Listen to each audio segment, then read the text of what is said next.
नमस्कार, बहुत स्वागत है आप सभी का। मैं हूं आपके साथ आस्था कौशिक। कोई उन्हें अंतर्राष्ट्रीय कथावाचक कहता है, कोई सीहोर वाले बाबा, तो कोई कुबेरेश्वर धाम वाले बाबा, तो कोई रुद्राक्ष वाला बाबा कहता है। इनके नाम कई हो सकते हैं, लेकिन पहचान एक, और वो ये कि उन्होंने शिव महापुराण कथा के जरिए भगवान शिव को मंदिरों से निकालकर लोगों के घरों और हृदय तक पहुंचा दिया। वो धर्म की बात करते हैं, समाज की बात करते हैं, युवा पीढ़ी की आस्था से जुड़े बदलते नजरिए पर बात करते हैं, राष्ट्र नीति पर बात करते हैं और राजनीति पर भी बात करते हैं। आज वो किसी पहचान के मोहताज नहीं है। देश विदेश में लाखों श्रद्धालु उन्हें सुनने के लिए बेताब रहते हैं। और आज वो शख्सियत खास तौर पर हमारे साथ, हमारे बीच, हमारे स्टूडियो पधारे हैं। जोरदार तालियों के साथ स्वागत कीजिए पंडित प्रदीप मिश्रा जी का।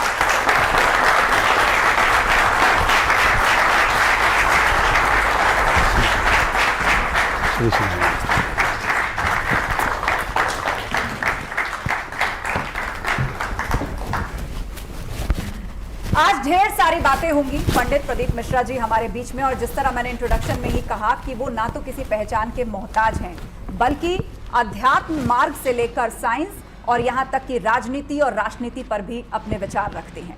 लेकिन एक टीचर से लेकर कथावाचक तक का सफर कैसा रहा, आज सबसे पहले आपको वो दिखाते हैं।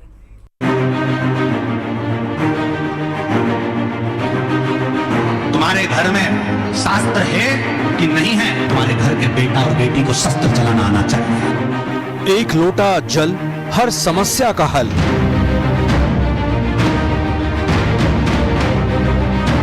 ये बात लोगों के मन में ऐसी बैठी कि पंडित प्रदीप मिश्रा की ख्याति सीहोर से निकलकर देश और विदेशों तक पहुंच गई।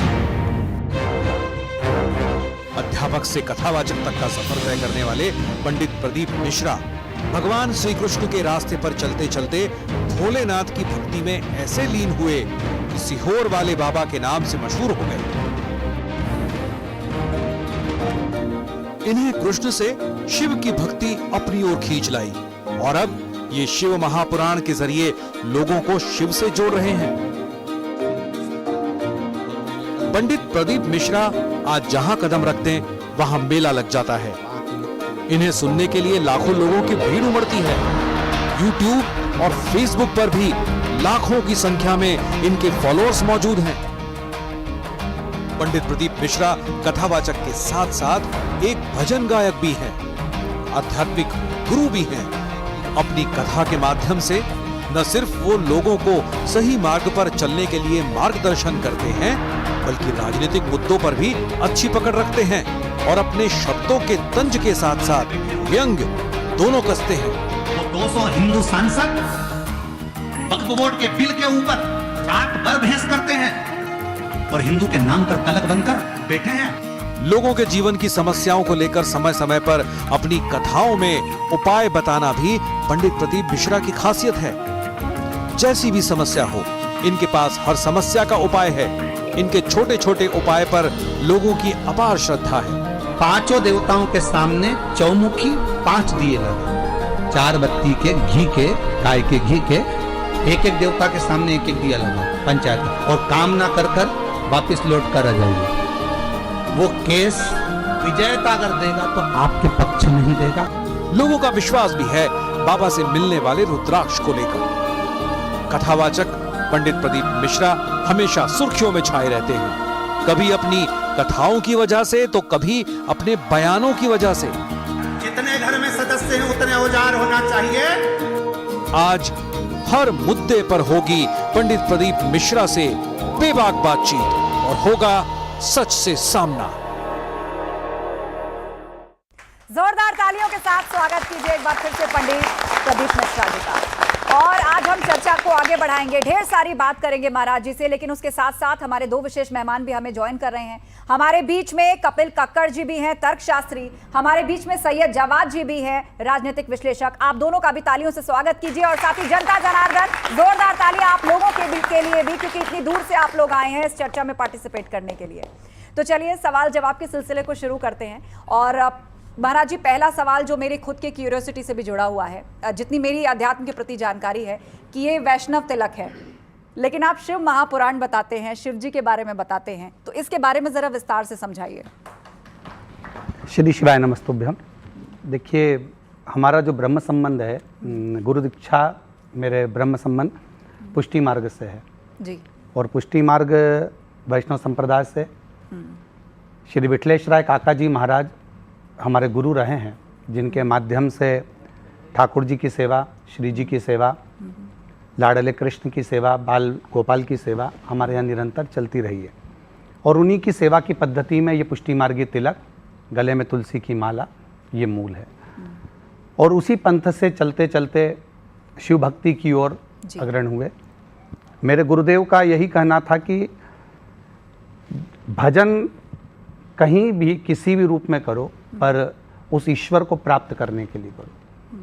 तो कहीं ना कहीं हम तो कहते हैं कि राम जी भगवान शंकर से मिलाते हैं, शंकर जी भगवान राम से मिलाते हैं, कृष्ण शिव से मिलाते हैं, शिव कृष्ण से मिलाते हैं। तो ऐसा लगता है कि हमारे ठाकुर ने ही हमको शंकर से मिलाया होगा। और प्रथम वैष्णव ही भगवान शिव हैं। जब भगवान राम जी का अवतार हुआ, प्रगट हुआ, तो मेरे शंकर भगवान सबसे पहले दर्शन करने के लिए पहुँचे। भगवान कृष्ण का प्रागट्य हुआ तो सबसे पहले शिव दर्शन के लिए पहुँचे। तो शिव को प्रथम वैष्णव के रूप में माना गया है। तो ये तो है कि पुष्टि मार्गी तिलक के साथ में शिव भक्ति का मूलतः वैष्णव संप्रदाय हो, शिव संप्रदाय हो, सब एक है। लोगों के हृदय में कहीं ना कहीं भेद उत्पन्न हो जाता है देवताओं के प्रति, पर शिव पुराण तो कहती है कि सब में एकता ही देखी जाए। मतलब कर्म कांड किसी भी परंपरा का कीजिए और ध्यान किसी का भी किया जा सकता है। किया जा सकता है, कोई दिक्कत नहीं है, सबको एक मानकर चल सकते हैं। आपने जो अध्यात्म की अलग सब लोगों के अंदर जगाई है, और लोग कहते हैं कि बहुत ही आम भाषा में, बहुत ही सरल उपायों के साथ आपने उन्हें ईश्वर से जोड़ा है। लेकिन एक लंबा सफ़र आपका रहा, या ये जो इनलाइटमेंट जर्नी होती है, ये कब से शुरू हुई और कब आपको लगा कि यही क्षेत्र है या यही मेरे जीवन का उद्देश्य है जो मुझे आगे करना है? देखिए, पहले तो कहूँगा कि बाल्यावस्था जो गई है, पढ़ाई के लिए भी इतना धन नहीं था जी। पिताजी क्योंकि चने का ठेला लगाते थे, और उस चने के ठेले में भी कुछ रुपया तो ठेला लेकर जाते थे, तो कहीं रास्ते में खड़ा हो जाता था तो लोग ले लेते थे। तो इतना धन तो नहीं था, पर दोस्तों के, मित्रों की जब किताबें लेकर उनकी ड्रेस पहनकर स्कूल जाते थे, पढ़ते थे, और उन्हीं के अनुसार हमारी माँ कोई दुकानों की साड़ियाँ मिल जाती थी तो फॉल पिको करती थी। जो पैसा मिलता था उससे ही पांचों भाई बहन पढ़ा करते थे और घर का चालन चलता था। तो क्रमशः धीरे धीरे पढ़ते पढ़ते एक स्मरण मन में आया कि गुरु दीक्षा लेना चाहिए। श्री विठलेश राय काका जी महाराज के पास में जाकर गुरु मंत्र लेना, मंत्र की मूलता उनसे समझने के बाद। क्या उम्र रही होगी आपकी जब आपको लगा कि अब अध्यात्म मार्ग पर चलना चाहिए? मैं 8th क्लास में था, तो तकरीबन 12 साल। हाँ जी, उस समय पर। उसके बाद में पढ़ाई करते करते गुरुजी की शरण में गए, गुरुजी से शरण में गुरु दीक्षा लिए केवल। और दीक्षा लेने के बाद उन्होंने एक ही बात कही कि जो भी निश्चित करना जो आपकी मंजिल तक आपको पहुंचा दे, वो निश्चित करना। व्यापार करना है तो व्यापार में, एजुकेशन में आगे बढ़ना है तो एजुकेशन में, नौकरी करना है तो नौकरी में, और धर्म के लिए कुछ करना है, सनातन के लिए कुछ करना है तो उसके लिए आप अग्रणता रखें। और वही पथ गुरुजी ने जो दिया, उसी के माध्यम से धीरे धीरे मन में, मेरी माँ शिव की आराधना करती हैं, ठाकुर की आराधना करती हैं, हम मंत्र वैष्णव संप्रदाय का लिए, पर शिव की आराधना निरंतर चलती रही। शिव मंदिर में झाड़ू पोछा, बाल्यवस्था थी, चले जाते थे। क्यों? क्योंकि इतना भोजन नहीं था, तो सोचते थे कि मंदिर में जाएंगे तो कोई प्रसाद चढ़ाने आएगा तो कुछ मिलेगा तो पेट भरा जाएगा। तो मंदिर में झाड़ू लगा देते, पोछा लगा लेते, मंदिर की सफाई कर देते। पर ये थोड़ी ना मालूम था कि शंकर जी हाथ पकड़ लेंगे कि उसके घर में, वो कहते हैं ना, मेरे बाबा तेरी नौकरी सबसे बढ़िया है, सबसे खरी। उसके दरवाजे की नौकरी करते करते उसने कब तनख्वाह देना प्रारंभ कर दी, मालूम ही नहीं पड़ा। मेरी सहयोगी अंशिका पाठक हमारे बीच में है, और बहुत सारे लोग हैं जो आपसे आज कुछ पूछना चाहते हैं। तो आगे मंच आपका अंशिका, क्या जिज्ञासाएं लोगों के मन में है, उनसे पूछिए, वो कुछ प्रश्न करना चाहें या कोई राय देना चाहें। बिल्कुल गुरुजी, सबसे पहले आपको हर हर महादेव। हर हर और यहाँ पर कई सारे लोग आए हैं कई सवालों के साथ, क्योंकि अब तक आपको सोशल मीडिया पर देखा गया है, कई बार आपको देखा गया है जब आप कथा करते हैं तब लोग पहुँचते हैं, लेकिन आज आपके एकदम सामने से लोग सवाल करना चाहते हैं। तो पहला सवाल कहाँ से कोई? हाँ गुरुजी, मेरा एक सवाल है हम लोग मंदिर जाते हैं, जैसे वृंदावन चले गए या कहीं भी जाते हैं, वैष्णो देवी, हम चाहते हैं कि भीड़ में ना लगे। तो गुरुजी हम चाहते हैं कि हम लाइन में ना लगे और हमें वीआईपी दर्शन मिल जाए। तो मैं जानना चाहता हूँ कि हम सच में पाप कर रहे हैं या पुण्य ले रहे हैं? मेरा ये बहुत दिन से प्रश्न है। यानी सवाल ये है कि वीआईपी दर्शन करना पाप में गिना जाए या पुण्य में गिना जाए? मतलब उससे क्या भगवान की कृपा कम होगी या ज्यादा? वो कहते हैं ना, जब कष्ट के बगैर भगवान नहीं मिलते। देखिए, पहले तो मैं यही कहूँगा कि प्रत्येक मंदिर, देवालय, शिवालय से वीआईपी दर्शन को हटा देना चाहिए, क्योंकि वीआईपी कल्चर कहीं ना कहीं जो साधारण व्यक्ति है बड़ी आस लेकर बहुत दूर से पैदल चलकर आया है और बहुत आस लेकर आया हुआ है, और वो इतनी आस के साथ में आया हुआ है, और आप पैसा देकर 500 का टिकट लेकर, 100 का टिकट लेकर आप जब आगे खड़े हो जाते हो और वो इतनी आस लेकर थका हुआ, पसीना बहाते बहाते वहाँ तक पहुँचता है ना, तो उसका दिल में तो पहले से ही शिव बसा हुआ होता है। तो हम तो कहेंगे कि प्रयास यही करा जाए कि वीआईपी कल्चर को हटाकर डायरेक्ट सभी भक्तों को भगवान शिव का दर्शन हो जाए, मंदिर देवालय में ये दर्शन मांग हो जाए। महाराज जी कई उससे मंचों से उठी है ये मांग, लेकिन व्यवहारिकता में अगर आप देखिए तो अब भक्त तो कोई भी हो सकता है। ऐसा भी हो सकता है जिसकी सुरक्षा की जिम्मेदारी सरकार की है, उसको प्रोटोकॉल भी देना पड़ता है, उसको प्रोटेक्ट भी करना पड़ता है, वो आएगा तो उसके लिए सुरक्षा सुनिश्चित करनी पड़ती है। अब उसको क्या वीआईपी कल्चर से जोड़कर देखना चाहिए? हम मना नहीं कर रहे, जो वीआईपी है आप उसको लेकर आइए, पर उसके लिए अलग से समय लीजिए। आप जो रेगुलर समय है, भस्म आरती का समय हो या अन्य आरती का समय हो, मंगला आरती का समय हो, जो कोई भी आरती का समय, वो सब जनमानस के लिए। ये भी जो लोग मेरे सामने बैठे हैं, कहीं ना कहीं इनके अंदर भी एक हसरत होगी कि अब महाराज जी हमारे बीच में आए हैं तो एक रुद्राक्ष का क्या रहस्य है? रुद्राक्ष शिव महापुराण में और स्कंद पुराण में 21 मुखी रुद्राक्ष का वर्णन है, शिव महापुराण में 14 मुखी रुद्राक्ष तक का वर्णन है, और एक एक रुद्राक्ष का अपना अपना एक मंत्र अपने अपने भाव से वर्णित किया गया है कि कौन सा रुद्राक्ष कहाँ। पहले कहूंगा कि शिव जी के नेत्र अश्रु से रुद्राक्ष उत्पन्न हुआ है जी, और केवल एक रुद्राक्ष नहीं, शिव जी के नेत्र अश्रु से एक अंधकासुर नाम का असुर भी उत्पन्न हुआ है, परंतु वो नेत्र बंद करने के बाद उत्पन्न हुआ है। रुद्राक्ष नेत्र खुले होने पर भगवान शंकर के नेत्र से प्रकट हुआ है। जब माता पार्वती जी को तारकासुर का संहार करने के लिए प्रेरणा दी जा रही थी, तब पार्वती जी कह रही थी कि मैं तारकासुर को नहीं मारूंगी, तब शिवजी ने इस रुद्राक्ष को उत्पन्न कर कर पार्वती जी के ही कंठ में वो रुद्राक्ष की माला धारण कराकर उनको बल प्रदान करा था। शास्त्र कहता है, शिव महापुराण, स्कंद पुराण कहती है, लिंग पुराण वर्णन करती है, कुर्म पुराण तक कहती है कि एक रुद्राक्ष भी अगर आपके शरीर पर है या आप उस रुद्राक्ष को धारण करे हो तो वह आपको शिव और शक्ति का बल अपने आप प्रदान करता है। और वही रुद्राक्ष के लिए आज पूरा जनमानस जो आतुर रहता है कि रुद्राक्ष हमारे पास में होना चाहिए, और वास्तवता एक रुद्राक्ष मनुष्य शरीर पर धारण होना ही चाहिए। राजनीतिक विश्लेषक जवाद जी, आपको सवाल करना चाहते जी, हैं? बहुत महाराज बहुत जी से। धन्यवाद आपका। और महाराज जी, मेरा जो है आपको बहुत बहुत मुबारकबाद हो। मैंने कई बार आपको सुना है और कई बातें आपकी बहुत अच्छी भी हैं जो आप समाज के ऊपर करते हैं, लेकिन जहाँ पर राजनीति की बात आती है तो मैंने कई स्टेटमेंट आपको देखे हैं कि आपका झुकाव जो है वो आज की जो मौजूदा सरकार है उस तरफ ज़्यादा रहा। जैसे आपने कहा कि अपने बच्चों को जो है वो बजरंग दल या आरएसएस में ज़रूर भेजो, नंबर एक बात। दूसरी बात, जहां आप कह रहे हैं, क्या आप इस देश के अंदर जो जाति जनगणना को लेकर के बात हो रही, क्या अब आप उसका समर्थन करते हैं? क्योंकि इससे पहले तो आप जाति जनगणना का समर्थन नहीं कर रहे थे, लेकिन आज मैं आपका स्टैंड जानना चाहता हूं कि आज आपका स्टैंड वही है जाति जनगणना को लेकर के जो आपका स्टैंड पहले था। दूसरी सबसे बड़ी बात, आप शस्त्र रखने की बात कर रहे हैं, क्या देश के अंदर आपको पता है अनएम्प्लॉयमेंट कितना है? उसको लेकर के कोई मौजूदा या संजीदगी के तौर पे आप कुछ बात रखते हैं? आप तो बिल्कुल एक खुले तौर पे, मुझे कुछ बातें जिसमें अच्छी थी मैं आपकी उसमें तारीफ भी करता हूँ, लेकिन जिस तरीके से आप शस्त्र रखने की बात करते हैं, क्या आज के युवा शस्त्र रख करके बाहर पढ़ने जा सकते हैं? क्या आप शस्त्र रख करके एरोप्लेन के अंदर ट्रैवल कर सकते हैं? आप अगर इस तरीके की राजनीतिक तौर पे आप कथा करते हैं, आप करिए, आपको मुबारक हो, लोग सुनते हैं, करोड़ों फॉलोअर्स हैं, लेकिन यहाँ राजनीति की बात आती है। आप ममता बनर्जी के ऊपर कह रहे हैं, लेकिन वही ममता बनर्जी जब चंडी पाठ करती हैं तो उनको जो है दूसरे नज़र से देखा जाता है। और तीसरी चीज़, जब अगर देश सेकुलर है, जहाँ आप हिंदू राष्ट्र की बात करते हैं, क्या उस बात को गवर्नमेंट संजीदगी से लेती है? तो मेरे 3 प्रश्न हैं, उसके ऊपर आपकी चाहता हूं कि आप बात बताएं। पहला, जाति जनगणना पे बता दें कि अब आपका स्टैंड क्या है, या तो पुराना वाला है या बदल गया है, सरकार को देख के मुझे बता दीजिए। देखिए, ऐसा नहीं है कि वर्तमान सरकार के लिए हम लोग बोल रहे हैं। अगर पुरानी सरकार भी होती और वो सनातन के लिए काम करती तो हम उनके लिए भी बोलते। हम उनके लिए भी पीछे नहीं हटते। जो सनातन के लिए कार्य करेगा, जो सनातन धर्म के लिए अग्रणता रखेगा, हम सबके लिए हैं। हम ममता बनर्जी अगर चंडी पाठ कर रही हैं तो उनके लिए मना नहीं कर रहा है। अगर चंडी पाठ करती हैं तो फिर देवी के पंडाल क्यों तोड़वा देती हैं? अगर चंडी पाठ करती हैं तो फिर मंदिर, देवालय, शिवालय क्यों तोड़वा देती हैं? चंडी पाठ करती हैं तो फिर सनातन धर्म को आगे क्यों नहीं बढ़ाती हैं? तो हम किसी को मना नहीं कर रहे। आप अपना कार्य करिए, मना वाली बात नहीं है।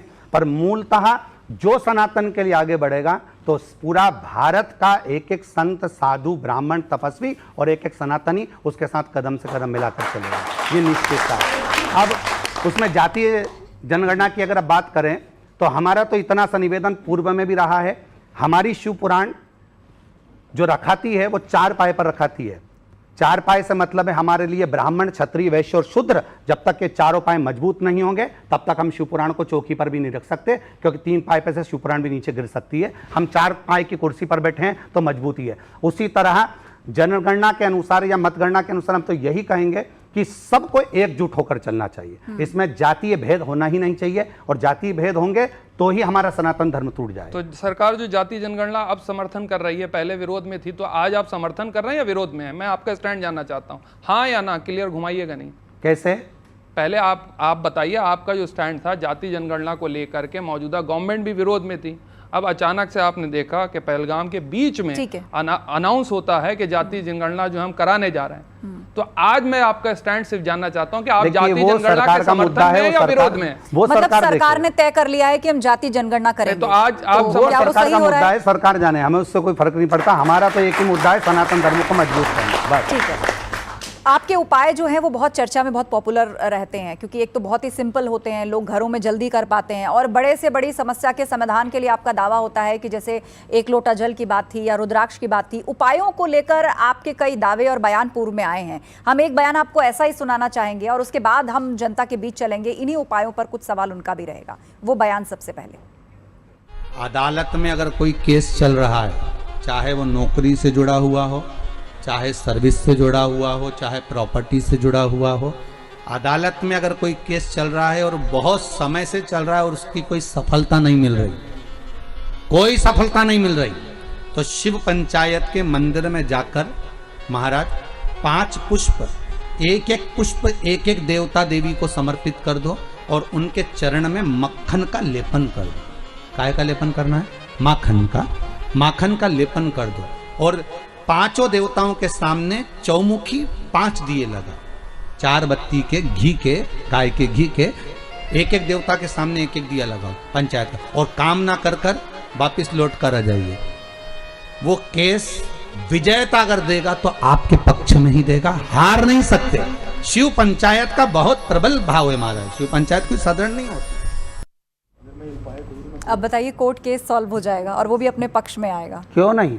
जब पत्नी पति को मक्खन लगाती है तो पति उसको मोबाइल दिला देता है, तो ये तो कोर्ट केस, उसमें क्या दिक्कत वाला विषय? उसमें पूजन का विधान जो हमारी शिव महापुराण में, पूजन के विधान में कमलगट्टा हो, चाहे माखन हो, चाहे पुष्प हो, आप किस तरह से चढ़ाना।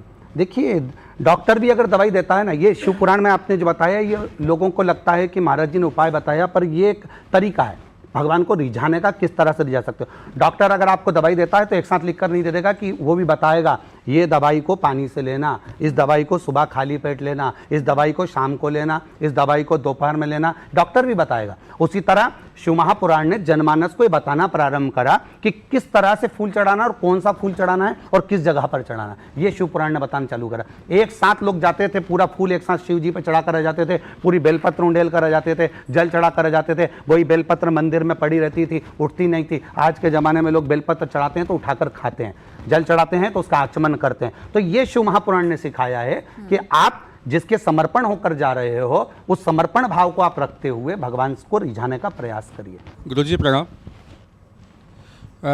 ये 1 लोटा जल के बारे में ही बात करना चाहता हूँ। मैं घर में से डेली अपने मंदिर जाता हूँ, डेली शिव को मैं ना 1 लोटा में गुड़ और तिल डाल के चढ़ाता हूँ। क्या ये ठीक है? मतलब ऐसा कुछ उपाय बताइए जो घर में हारी बीमारी हो और बच्चे पढ़ सही रास्ते पे जाएं, संस्कारी बने, ऐसा कुछ उपाय हो जाए। देखिए, उपाय तो हम लोग कथाओं के माध्यम से ही वर्णन करते हैं, अलग से कभी भी कहीं उपाय बताने के लिए हम लोग नहीं जाते। बस इतना ज़रूर कहूँगा कि अगर आप 1 लोटा जल चढ़ा रहे हैं तो ये निश्चित है कि आपके घर में सुख शांति अपने आप धीरे धीरे आती जाएगी। और बच्चे भी, आपने जब से चढ़ाना चालू करा होगा, मेरा विश्वास कहता है कि उस समय से आपने परिवर्तन भी बहुत देखा होगा। सप्लीमेंट्री क्वेश्चन मैं भी रख दूं अगर इजाज़त हो आपकी। बोलिए। एक वृंदावन में महाराज को मैं सुनता हूँ आजकल, वो भी बड़ा यूट्यूब के ऊपर और उस पर सुनता है, प्रेमानंद महाराज जी।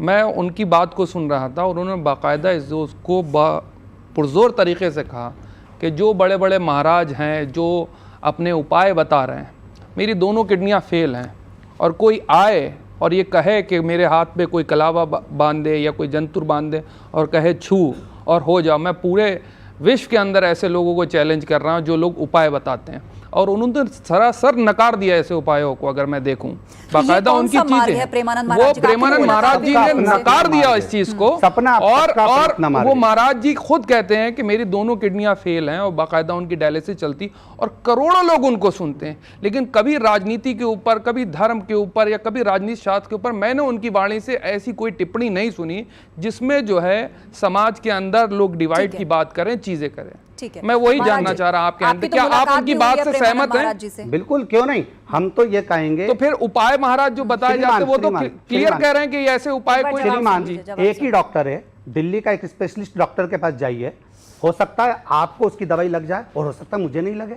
ऐसे नहीं हो सकता। ऐसा कैसे नहीं हो सकता? नहीं हो सकता, ये तो होगी गलत बात। अरे डायग्नोसिस अलग हो सकता है। अब देखिए, यही तो भ्रम फैलाना होता है। ना पाखंड के आप देखिए, आप शिव पुराण की बात करिए, बहुत अच्छी है, आपकी बातें बहुत अच्छी है। एक ही डॉक्टर, आप प्रेमानंद महाराज जी को उपाय नहीं पता है? नहीं, उपाय वाला विषय नहीं है, आप करो तो आप। अरे तो मतलब उनको ज्ञान नहीं है इस बात का जी, इस बात को उनको ज्ञान नहीं है, प्रेमानंद महाराज जी का ज्ञान नहीं है, या कोई ऐसी बात? मैं उठाती हूँ, आप सभी लोग, आपका क्वेश्चन मैं समझ गई। आपकी तो मुलाकात भी हुई है प्रेमानंद महाराज जी से? नहीं, मेरी कभी मुलाकात नहीं हुई। आप वृंदावन गए थे? मैं वृंदावन गोवर्धन नाथ जी के दर्शन करने, परिक्रमा करने, यमुना पान करने के लिए जाता हूँ। अच्छा, विश्व में सभी इस बात को लेकर अचंभित हैं कि भाई वो डायलिसिस पे रहते हैं, उनकी जो फिजिकल कंडीशन है उसके बाद भी आज वो चल रहे हैं और कोई मेडिकेशन उनके पास नहीं है, सिर्फ अध्यात्म मार्ग है। तो ऐसे कैसे चमत्कार होते हैं? क्यों नहीं हो सकता? इसमें दिक्कत क्या है? आपकी भक्ति का बल जब जब बढ़ता है तो परमात्मा आपको संभालता है। महाराज जी, इसमें मैं आपके सामने एक शब्द रखूंगी या एक तस्वीर हम आपको दिखाएंगे, और बहुत ज्यादा समय आपको नहीं मिलेगा, उसे देखते ही आपको जो पहला थॉट आता है वो आपको रखना है। तो पहला तो मेरा सवाल ही है, पंडित प्रदीप मिश्रा के लिए क्या बड़ा है, राष्ट्र या धर्म? राष्ट्र जो हमारे लिए सबसे पहले है, क्योंकि राष्ट्र की प्रधानता, राष्ट्र की प्रबलता सभी धर्मों को लेकर चल सकती है, तो इसलिए राष्ट्र की मूलता होना जरूरी है। आपने हिंदुओं को 4 बच्चे पैदा करने का वो तो जरूरी है ना आज के समय में। चलिए, कुछ तस्वीर मैं आपको दिखाती हूं और उसके बाद मैं आपसे सवाल करूंगी। तस्वीर, ये तस्वीर आपके सामने है, पीछे भी आप देख सकते हैं यहाँ और लार्जर व्यू में है कि पंडित प्रदीप मिश्रा जी की नजरों में सबसे बड़े बाबा कौन है? जगत गुरु राम भद्राचार्य जी, प्रेमानंद महाराज जी, बाबा बागेश्वर जी, या खुद पंडित प्रदीप मिश्रा जी? ये सभी बहुत बड़े हैं, प्रदीप मिश्रा तो बहुत छोटा है इनके आगे। ये सब को नमन है और सबके चरणों में प्रणाम है। मैं तो बहुत छोटा हूँ, ये सब विद्वानों की श्रृंखला में है, विद्वत्ता इनमें इतनी भरी पड़ी है, मुझ में तो वो ज्ञान ही नहीं है जो इन लोगों के भी प्रश्न का उत्तर मैं सही से दे पाऊँ। इतनी विद्वत्ता मुझ में नहीं है। ये तो पॉलिटिकली करेक्ट जवाब, केवल शिव और शिव की भक्ति, इसके सिवा मेरे पास कुछ भी नहीं। अच्छा, अपना नाम तो आपने बाहर निकाल दिया, लेकिन बाकी की जो 3 तस्वीरें हैं उनमें सब प्रथम है मेरे लिए, सबको प्रणाम है। ठीक है, चलिए दूसरी तस्वीर।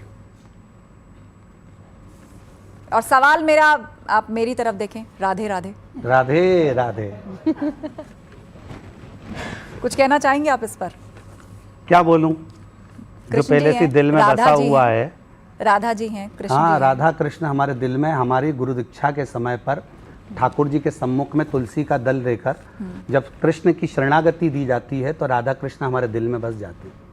तो वो किसी न किसी रूप में मन में जब बसे हुए हैं तो उनको प्रकट क्या करा, जब वो कहते हैं ना अपनी तिजोरी कभी भी नौकरों को साफ करने को नहीं देना चाहिए, तो ये तो हमारे दिल में ऐसे बसे हुए हैं कि इसका क्या वर्णन करें, वो पहले से ही हमारे दिल में। अगली तस्वीर ये देखिए, सेंटर स्टेज। कितना बढ़िया जोरदार तस्वीर है, शेर अलग दिख रहा है। आते हुए, इसी को कहते हैं बब्बर शेर। सभी से अभी आपने चेहरे दिखाए, और फिर कोई दिखाया, सबके अपने अपने भाव होते हैं। कोई से अगर अच्छा लगता है, किसी की बातें, भाई साहब की बातें मुझे अच्छी लग रही हैं, इनकी बातें अच्छी लग रही हैं, जो ऑडिशन में बैठे हैं उनकी बातें अच्छी लग रही है, आपकी बातें अच्छी लग रही है। यही हमारे समाज की खूबसूरती तो है मुझे कि यही सबको सब अपने चीजें विचार अच्छा लग रखने रहा की है कि इतनी स्वतंत्रता है। अच्छी अच्छी बातें मुझे भी सीखने को मिल रही हैं। यहाँ आकर मुझे कुछ मिला है तो ये सीखने को मिला कि इतने सारे लोगों के बीच में बैठकर इनकी कितनी सारी तमन्ना है, इनके अंदर उत्सुकताएं कितनी बोलने की उत्सुकता है। ये लोग घर पे नहीं बोल पाते तो यहाँ पे बोल ही लेते हैं। तो इतना इनका भाव यहाँ पर कितना कितना अच्छा है, तो मुझे अच्छा लग रहा है जी। कि देखो, अच्छा, जाते जाते आप क्या संदेश लेके जाना चाहेंगे समाज को, युवाओं को? अपने कर्म के प्रति जागरूकता रखें, माता पिता की सेवा करें और शिक्षा के प्रति जागरूक करें। हम पहले भी कथाओं में कहे हैं कि बेटी को कन्यादान मत दीजिए, पर शिक्षा का दान जरूर दीजिए। अपने बच्चों को शिक्षा का दान बहुत अच्छा दीजिए, अच्छे कॉलेज अच्छे स्कूल में पढ़ाइए, साथ में बच्चों को पढ़ाने के साथ संस्कार दीजिए। ऐसा नहीं हो कि बच्चे लायक बने और माँ बाप को नालायक समझने लगे। इसलिए संस्कारों को देना बहुत जरूरी है और शिक्षा के प्रति जागरूकता होना जरूरी है। शिव तत्व अब शो खत्म। शिव तत्व को शिक्षा धारण पहले, धर्म करें, पहले। शंकर जी के चरणों के स्मरण करें और जो आपके माता पिता जैसा मार्गदर्शन करें वैसा करिए। शिव मंदिर में जाइए, शंकर को एक लोटा जल चढ़ाइए और सारी समस्या का हल एक लोटा जल। श्री शिवाय नमः। बहुत बहुत धन्यवाद महाराज जी, आप हमारे बीच में आए और सभी लोगों के सवालों के आपने जवाब दिए। ढेर सारी शुभकामनाओं के प्रणाम, साथ प्रणाम। शिवाय नमस्तुभ्यम।